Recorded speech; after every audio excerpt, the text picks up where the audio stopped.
Estamos saindo em Nova Friburgo agora. Ore para que tudo dê certo e vai dar em nome de Jesus. Até daqui a pouco.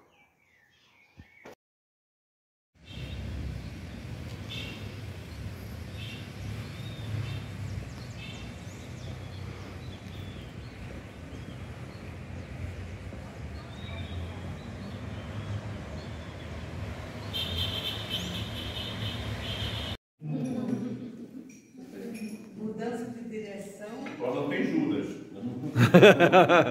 É verdade. Olha que legal. Ficou muito bonito. Jesus.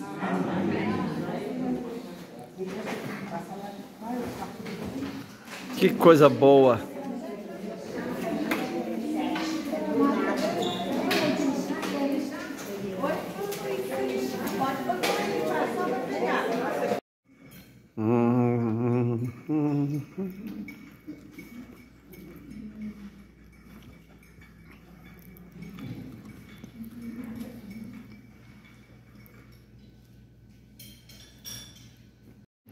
Ah. Ó.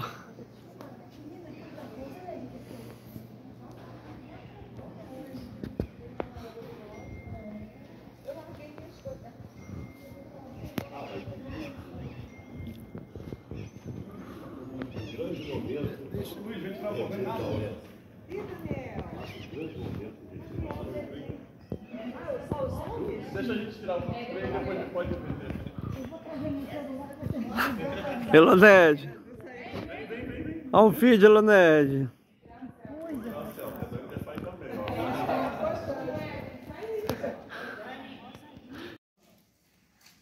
É que ele não quer sair na foto falando. Quer sair bonito na foto. Aqui, depois pega o caderno, porque vai subir com o caderno. Né?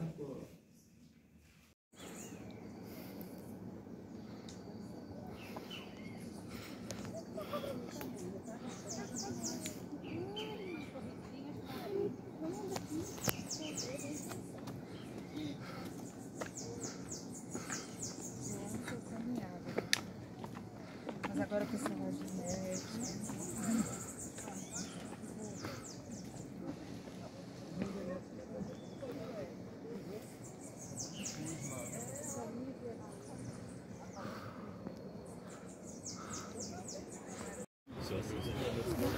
Ei, Marisa, nesse setembro que eu fui lá foi nisso. Deus, mas muitas são as intenções, Pai, em nosso coração. Pai, umas estão escritas, outras não.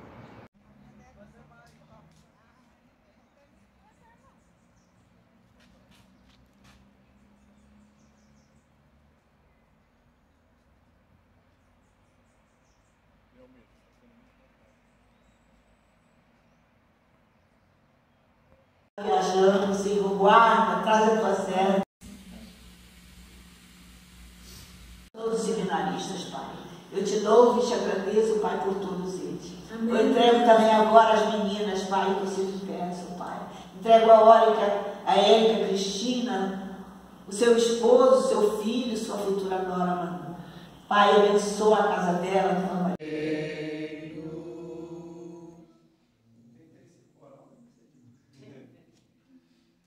Nesta abençoada manhã de sábado, dia do descanso dos judeus, seja convosco a graça da parte de Deus, Pai, nosso Senhor Jesus Cristo, nosso verdadeiro descanso. Amém. Página 15.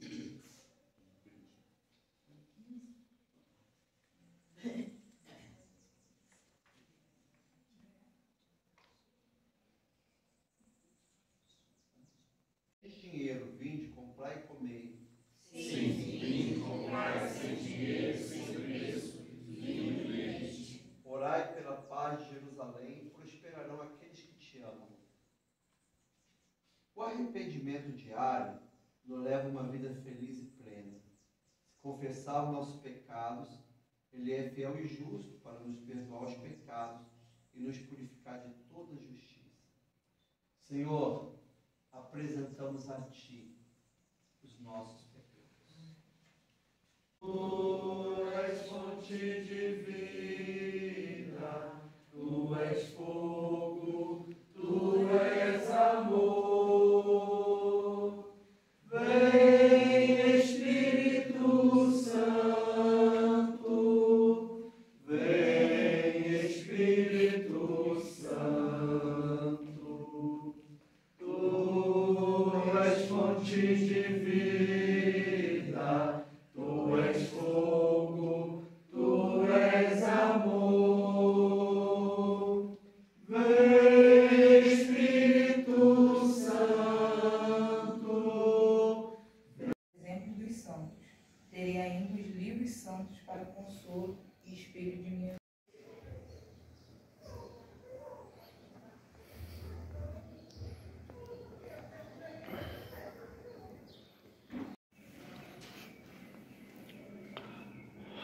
embora oculta sob os 3 pés. Contemplar Verdadeiramente presente no sacramento. Será para sempre. Agora, Teresa, vamos ver cada um correndo ao encontro, a seu encontro, levantando os olhos, viu parados, Dizendo que a presença de vocês me parece que transmite paz. Amém. Que bom, obrigada. No jeito de andar. E qual o nome daquela irmã lá? Aquela irmã Elvira. Ela está vindo. Ela usa o hábito. Mas é opcional? O hábito, esse. Fizeram aqui que fosse o barril como altar. E aqui nós não temos a ceia eucarística, quase não tem, mas pode ter. Porque tem pertinho lá, nós nos juntamos lá, né? Vamos à paróquia também. A gente frequenta a comunidade mais ampla, mas as nossas orações de laudes, vésperas,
A vida é entregue nas mãos do Pai, e a terra treme sob o peso da redenção.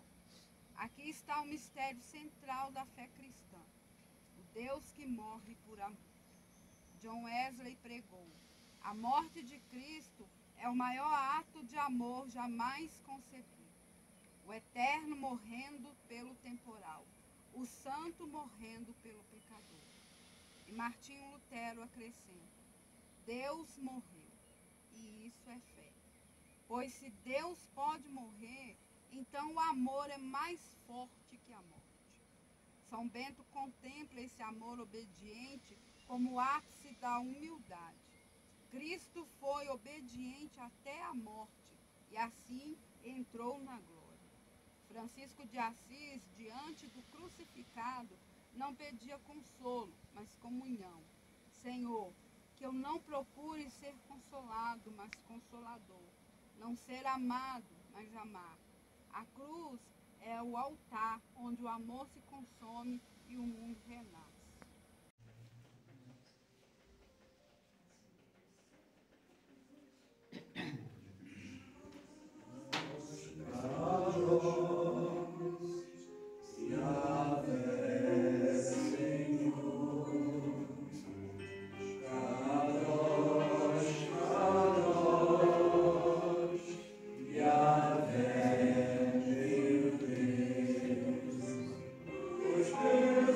Está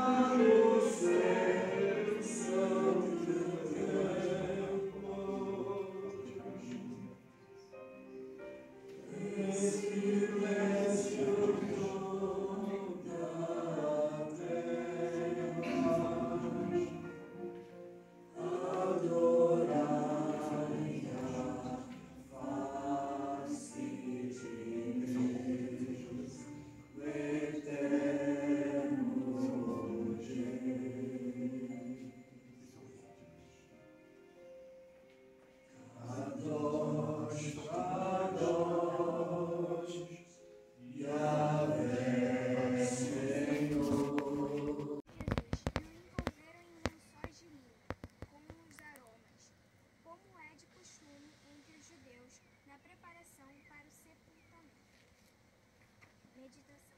O Senhor repousa na terra que Ele mesmo criou. A vida é colocada em um túmulo, e o mundo parece voltar ao pó. Mas até ali, nas trevas do sepulcro, o amor permanece vigilante.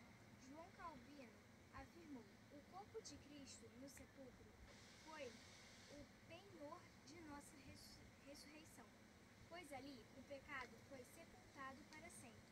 São Bento, ao instruir seus monjos, diz: cada dia tenha o irmão diante dos olhos a morte, e lembre-se que dela não pode fugir.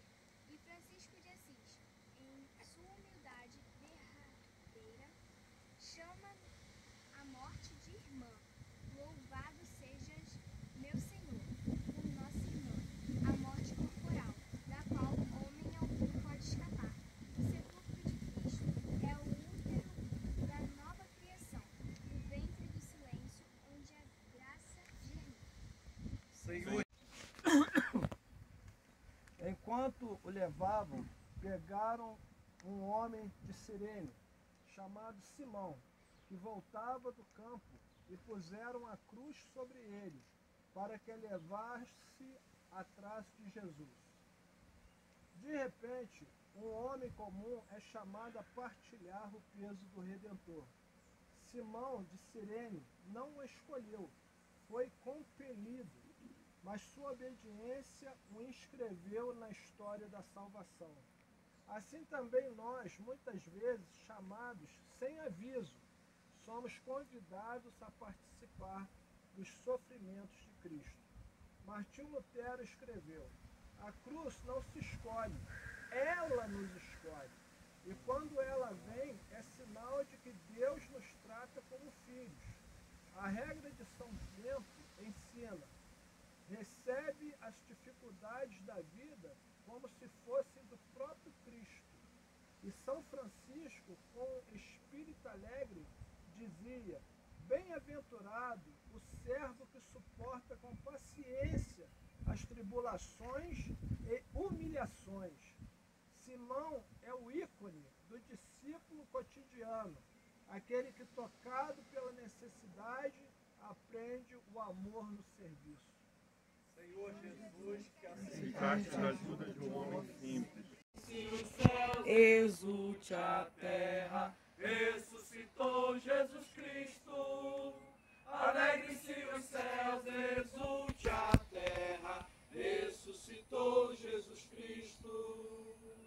Senhor, muito obrigado, Pai. Sim, Deus. Domingo é o dia da pedra removida, do túmulo vazio. Aleluia. Nós estamos aqui, ó Pai, diante desse ícone que nos lembra que Jesus não está morto. Jesus está vivo, está do direito de Deus Pai, que intercede por nós. Senhor, nós te louvamos, te bendizemos, te glorificamos, Pai, pela ressurreição de Jesus. Jesus está vivo e glorioso, Pai. Nós te louvamos, nós te bendizemos, nós te glorificamos. Aleluia, Jesus. Aleluia. Glória a Deus. Uma salva de palmas, Jesus vivo. Glória a Deus. Aleluia. Obrigado, Jesus.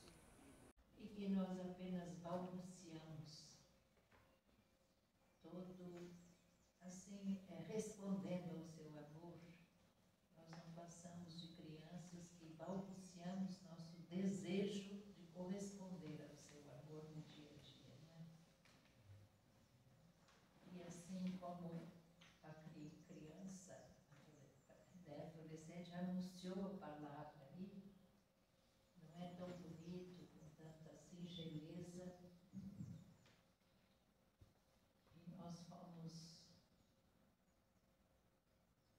parece que reconstruindo, recordando, não é? A cena da visitação de Maria e Isabel, assim uma cena conhecida, mas sempre nova. Sempre nova. Uma recebeu o anúncio de um anjo, o marido dela, né? Isabel, e estava grávida. A outra também recebeu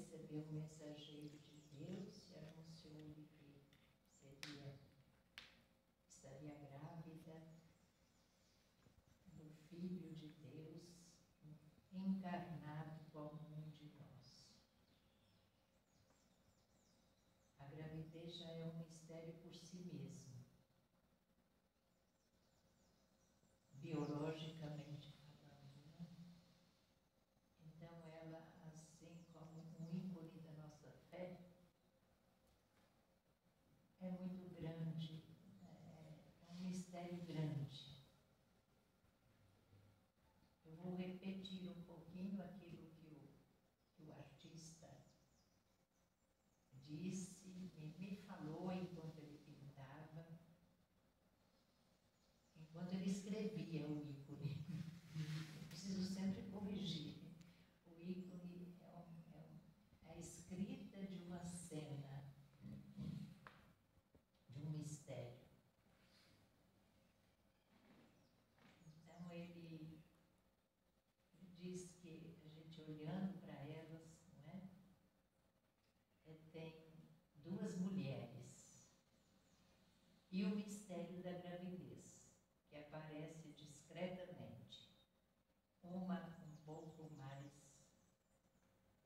com o ventre mais avantajado, um pouquinho mais que a outra. Uma mais velha, outra mais nova. Achei tão simbólico também a leitura feita por uma criança, né? Uma mais velha, outra mais nova. Outros mais novos.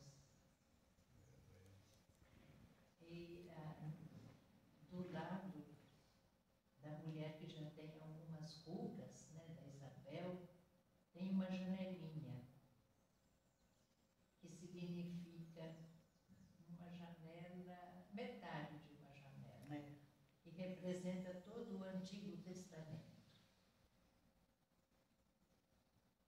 É a antiga aliança. Maria entra na casa de Isabel. A nova aliança entra na primeira aliança.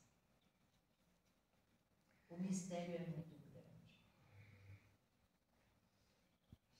Do lado de Maria, tem uma árvore seca com umas folhinhas brotando, que é a cena também escrita pelo profeta Isaías, né, que do tronco de Jessé brotará a raiz da vida. Tão bonito também. Então, a antiga e a nova aliança representada no abraço de duas mulheres.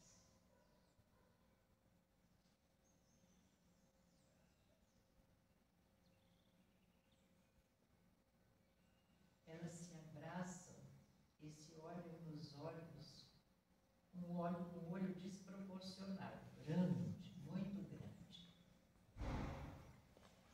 E elas têm juntas o olhar da fé. Ele dizia que esse olho assim grande, espatalado, é a expressão de um olhar que vê para além do visível.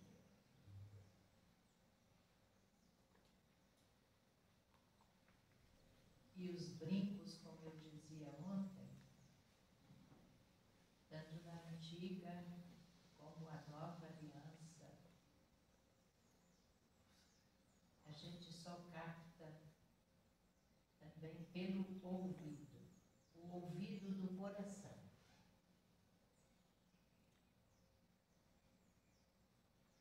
É uma questão de fé, de adesão, de corresponder à fé, ao apelo à palavra de Deus dentro do nosso coração.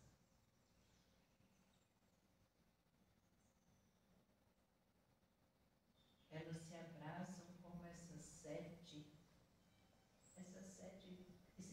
carismas cristãos que aqui estão, se abraçam também na mesma fé, de Maria e de Isabel. Elas se abraçam e elas têm a posição de dança. Né? Os passos de dança, e nós rezamos de manhã cedo, louvai-o com o tambor Louvai-o com instrumentos de cordas e com órgãos. Elas dançam o movimento do Espírito. O movimento do Espírito, que sopra onde quer.